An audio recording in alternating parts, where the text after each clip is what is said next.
I like the dark vibes.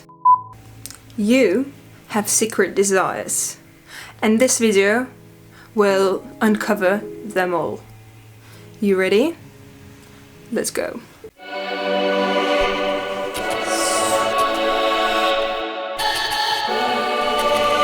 Do you know what you truly want?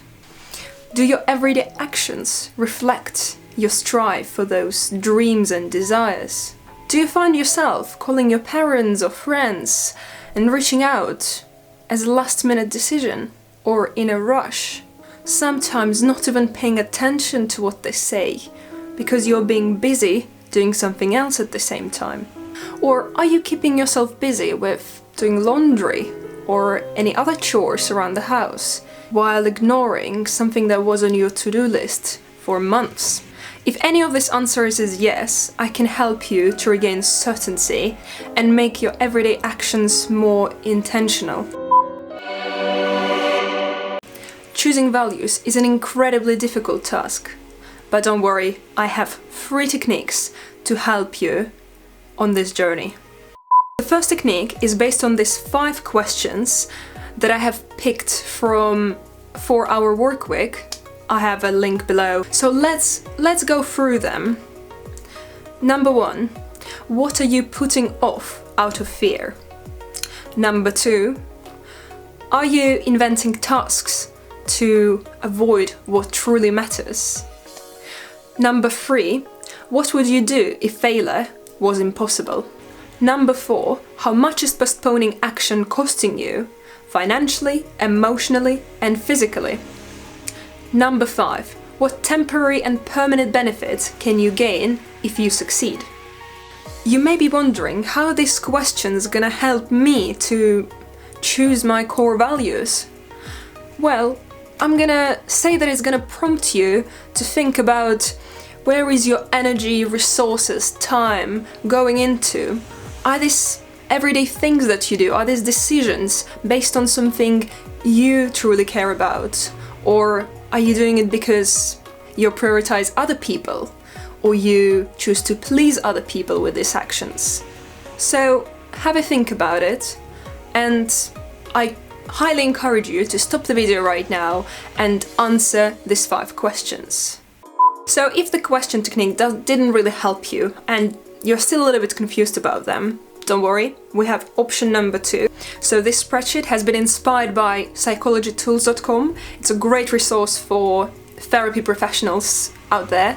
And what I would suggest you do is look for all of the values and pick 10 top values that most resonate with you, that you read and you think, that's me, that's so me, I want to be this person. Maybe if you approach this question saying, what would I want people to say at my funeral about me? I think if you think about your funeral, it doesn't have to be dark, because what this says is these opinions of your closest friends and family, the most precious if they have something great to say about you, isn't it? So another thing to do after you identified these 10 values is to consider which actions and behaviors will bring you closer to each of the values.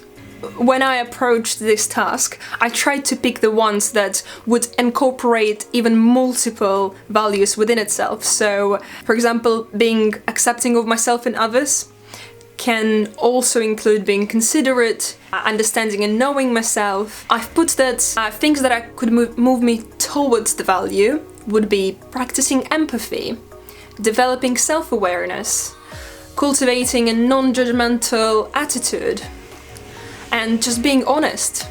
And then the things that move me away from my value would be, again, judging others too quickly, being not compassionate with myself, and just like accusing myself of the things that I shouldn't be accusing myself of. And just being closed-minded, you know, sometimes we are very certain that our way of doing things is very correct. And again, I know that this example is hard, but it's a long journey of actually working with your values. I think, again, the main thing is right now to pick this 10 and to understand what truly matters for you.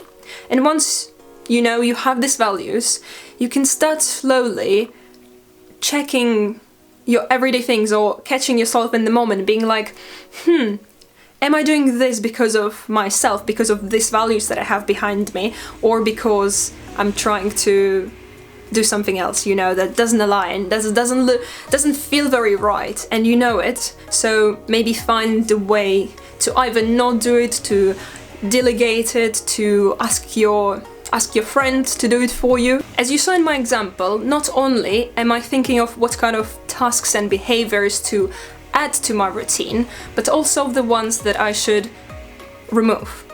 So I think that's a very important topic, because people constantly forget that, you know, you can kind of like remove tasks and things from your life to make your life easier, rather than just keep adding.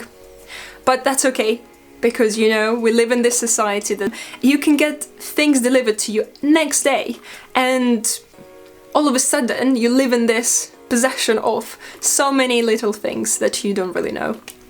So there is this book called Subtract. I have a link in the description.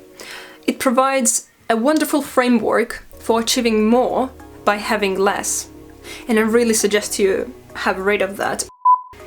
Now let's explore option number 3, called life buckets. This concept has been mostly popularized by one of my favorite authors, called Cal Newport. His suggestion is to concentrate on 4 C's: community, craft, contemplation, and constitution. Approach is very similar to the one we discussed before in option 2, if you remember, with 100 values, because we also think about what to add and want to remove from our everyday tasks. Cal Newport refers to this template as a structured pursuit of depth. It's very difficult, but the idea is all the same. By intentionally contributing to each of the life buckets with time, energy, money, we gain deeper on understanding of what truly brings us joy. So whether you choose a question-based approach, a spreadsheet of values, or life bucket method, the goal is all the same: to lead to a more intentional life aligned with your core values. Are you ready to take the first step? Pause, reflect, and begin your journey towards the life you truly deserve. Till next time.